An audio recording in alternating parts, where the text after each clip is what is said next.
Yarinha, uma companheira. Yarinha, uma companheira 10. Aí, Yarinha, dá um joinha aí pro pessoal.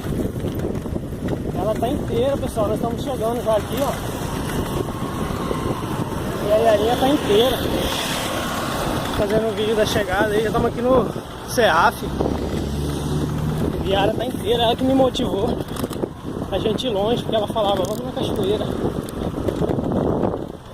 A gente foi e chegamos aqui, né, Yara? Dá um alô aí, Yara. Mostra que você tá inteira. Eu tenho inteira. Fala que você vai trazer o Vitor e a mãe. Um dia a gente vai levar eles.